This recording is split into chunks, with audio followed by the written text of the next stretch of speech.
Amroha on line. کسی کا مطلب یہ ہے۔ اور کئی مرتبہ لندن، امریکہ، افریقہ جاتے ہیں بہت سے بچے، خیر اس علاقے کے تو بچے ملتے نہیں، ان سے تو سابقہ نہیں پڑتا، گجرات کے بچے، اور کبھی آتے ہیں وطن تو کہتے ہیں وہاں بہت ضرورت ہے۔ میں نے کہا ہندوستان کی ضرورت پوری ہو گئی، یہاں کی جھگی جھوپڑیوں کی ضرورت پوری ہو گئی، اور یہ جو آپ نے کہا بہت ضرورت ہے، یہ تو بتا دو کہ ضرورت کس کو کس کی ہے، آپ کو ان کی ہے یا ان کو آپ کی ہے؟ میرے بھائی پیارے طلب عزیز، بنی بنائی جگہ میں بیٹھنے کے لیے تو ہر کوئی تیار ہوتا ہے، کمال تو یہ ہے کہ ہم جگہ تیار کریں۔ ہمارے اسلاف، ہمارے اکابر مشائخ جہاں جاتے تھے ہاتھ پیر توڑ کے پڑ جاتے تھے۔ غالب پور کھتولی کے قریب میں میری ننیال ہے اور وہی میری سسرال بھی ہے، وہاں ایک قاری صاحب ہوا کرتے تھے، انتقال فرما گئے۔ جب کافی ضعیف ہو گئے آخری عمر میں، تو فجر میں خاص طور سے جب راتیں چھوٹی ہوتی ہیں، مچھر کے کاٹنے کی وجہ سے نیند بھی پوری نہیں ہو پاتی، فجر میں ان کی آنکھ دیر سے کھلتی تھی، اور کئی مرتبہ مسجد میں پہنچتے تھے، ضعیف تھے، بوڑھے تھے، وضو میں بھی تاخیر ہوتی تھی۔ کئی مرتبہ ایسا بھی ہوا کہ انہوں نے لوگوں کو کہا بھائی جلدی سے آپ ہی نماز پڑھ لو، کہیں ایسا نہ ہو کہ میں وہاں فارغ ہو کر وضو سے وہاں تک آؤں، وہاں سورج طلوع ہو چکا ہو۔ تو لوگوں نے بہت برا مانا، اور لوگوں نے کہا کہ اب تو یہ بڈھا بیل ہو چکا، اب اس کی ضرورت نہیں ہے، یہاں سے نکالو۔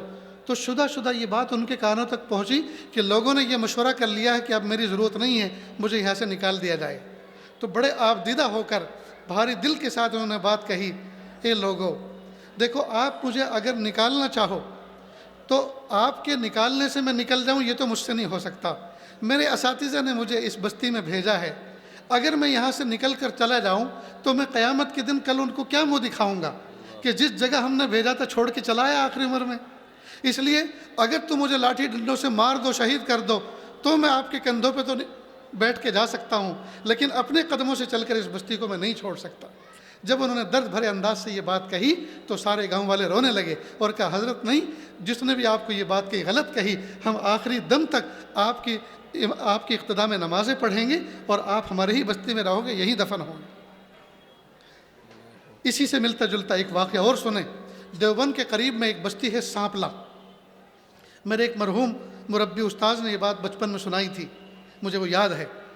سانپلا میں اس زمانے کے اندر دارالعلوم دیوبند کا غلے کا چندہ ہوا کرتا تھا، بوریاں پہنچ جاتی تھی اور غلہ وصول کیا جاتا تھا۔ وہاں کسی نے یہ بات کہہ دی کہ تم کہاں غلہ طلبہ کے پاس بھیجتے ہو، یہ تو کھا پی کے مشٹنڈے ہو رہے، کھاتے وقت یہ پڑھتے وڑھتے کچھ نہیں ہے، کھا پی کے جو ہے یہ ڈنڈ بیٹھک لگاتے، یہ تو اپنا صحت بنا رہے ہیں۔ اب دیہاتی لوگ تھے، موٹی ذہن موٹی عقل، سمجھ گئے بات۔ تو جب وصول کرنے کے لیے، بوری لینے کے لیے دارالعلوم کے سفرا گئے تو انہوں نے کہا کوئی چندہ وندہ نہیں، جاؤ بوری لے جاؤ اپنی۔ کہا کیوں؟ کہا تم لوگ کچھ پڑھتے پڑھاتے، محنت کچھ نہیں کرتے، بس ایسی ہی موج مستیاں کرتے ہو۔ خیر وہ آئے اور بڑوں سے ذکر کیا تو بڑے سر جوڑ کے بیٹھے، کہا بھائی ان کی مرضی، مالک ہیں اپنے مال کے، اللہ تعالیٰ کوئی اور اسباب بنائیں گے، کوئی ضروری تو نہیں ہے کہ انہی غلے سے دارالعلوم چلے گا، کوئی بات نہیں، ان کی مرضی، نہ دینا چاہیں تو نہ دیں، دینا چاہیں گے تو ان کا فائدہ ہوگا۔ کچھ بزرگوں نے کہا کہ ٹھیک ہے ان کی مرضی ہے، مالک اپنے مال کے، لیکن یہ جو بدگمانی ان کے ذہنوں میں بیٹھی ہے اس کی ہم کوشش تو کریں دور کرنے کی۔ کہا بہت اچھا، بات طے ہو گئی۔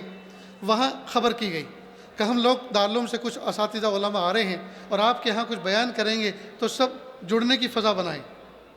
اچھا یہ عوام بھی بڑے عجیب ہوتے ہیں، ویسے تو مولویوں کی خوب غیبت کرتے ہیں اور برائیاں کرتے ہیں، لیکن برائی کرنے والے کے ہاں اگر کوئی مولوی پہنچ جائے تو وہ بھی مرغ بکرے سے کم نہیں کھلاتا، اور اس سے پوچھو بھائی تم تو کل برائی کر رہے تھے، کہ وہ کیا کروں، جی نہیں مانتا، بھلا ایسا کیسے ہو سکتا ہے کہ ہم ان کو صرف دال کھلا کے بھیج دیں، تو مرغ بھی تم ہی کھلاتے ہو اور برائی بھی تم ہی کرتے ہو، اس سے کیسے نپٹا جائے۔